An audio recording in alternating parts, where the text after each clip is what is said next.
wabarakatuh. Halo guys, selamat datang kembali di talk show kita. Pertama, perkenalkan nama saya Mutia Giza selaku host kali ini. Hari ini kita kedatangan dua mahasiswa dari Prodi PGSD UNCP. Mari kita langsung kenalan saja sama mereka. Hai, perkenalkan nama saya Fadilatul Amalia dari Prodi PGSD kelas 2A. Hai, dan saya Nurul Syafira dari Prodi PGSD kelas 2A. Kita akan membahas tentang pemikiran tokoh pendidikan barat. Kenapa sih penting? Karena dari pemikiran tokoh-tokoh besar seperti mereka bisa tahu gimana pendidikan dibentuk dari cara berpikir zaman dulu dan zaman sekarang. Dan kita masuk ke materinya. Baik, yang pertama, filsafat pendidikan barat membahas pendidikan berdasarkan cara berpikir dan nilai-nilai barat, khas barat, seperti rasionalitas, kebebasan, dan pengalaman pribadi. Fokus utamanya ada pada tujuan pendidikan, metode pengajaran, dan hubungan individual antara masyarakat. Nah, yang pertama itu menurut Plato. Plato memandang pendidikan sebagai alat ukur mewujudkan keadilan dan kebaikan dalam negara. Plato membagi masyarakat menjadi 3 kelas dan setiap orang dididik sesuai bakatnya. Pendidikan menurut Plato adalah jiwa dengan penekanan pada logika dan filsafat. Adapun menurut John Locke berpendapat bahwa manusia lahir seperti tabur rasa, yaitu kertas kosong. Karakter dan moral seseorang yaitu dibentuk oleh pengalaman dan pendidikan. Ia menekankan pembiasaan perilaku baik, bukan hukuman. Bagi Locke, pendidikan moral sejak dini sangat penting. Adapun menurut Jean Rousseau percaya bahwa anak baik secara alamiah harus dibiarkan tumbuh sesuai tahap perkembangannya. Ia menolak sistem pendidikan yang otoriter atau kaku. Pendidikan harus disesuaikan dengan minat dan kebutuhan anak. Tujuannya adalah untuk membentuk anak yang merdeka dan berkembang secara alamiah. Terima kasih. Baik, selanjutnya materi kedua yang akan dibawakan oleh Safira. Baik, saya akan membawakan selanjutnya tentang John Hart.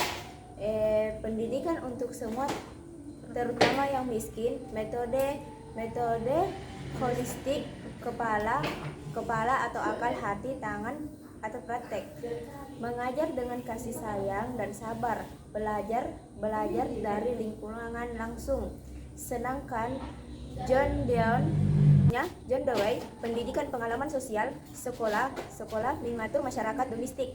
Tolak hafalan, pakaian, learning by doing. Selanjutnya, anak belajar aktif lewat praktik. Dan menurut Paula Fairy, pendidikan harus membebaskan, bukan menindas.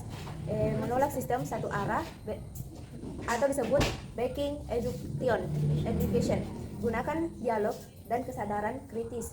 Pendidikan adalah alat perubahan sosial. Dan adapun kesimpulan dari tokoh-tokoh pendidikan barat, para tokoh-tokoh ini mempunyai pemikiran berbeda, tapi tujuannya sama: menciptakan pendidikan yang bermakna, manusiawi, dan membebaskan pemikiran mereka masih jadi dasar sistem pendidikan modern hingga hari ini. Nah, saya ingin bertanya, kenapa sih pemikiran para tokoh pendidikan barat masih dianggap relevan di zaman sekarang? Baik, karena mereka membahas hal-hal besar dan tidak lekang oleh waktu, seperti hakikat belajar, kebebasan berpikir, dan pentingnya pengalaman dalam pendidikan. Misalnya, ide John Dewey tentang learning by doing ini menjadi dasar metode pembelajaran aktif di sekolah. Baik, selanjutnya saya akan bertanya kepada Nur Syafira. Pertanyaan saya itu, Atinasi ulang lah. Saya ingin bertanya, siapa tokoh pendidikan barat yang paling menekan kebebasan berpikir? Ada dua pendapat, yaitu John Locke dan Paulo Freire. Locke percaya bahwa anak perlu dilatih berpikir bebas, sedangkan Freire mendorong pendidikan sebagai proses dialog, bukan indoktrinasi. Keduanya ingin pendidikan kebebasan, bukan menekan. Oke, nggak kerasa ya udah sampai akhir obrolan kita hari ini. Makasih banget udah mendengar sampai habis. Kamu sangat keren. Ada itunya, ada itunya. Iya, Mana anjir? keren banget. Enggak.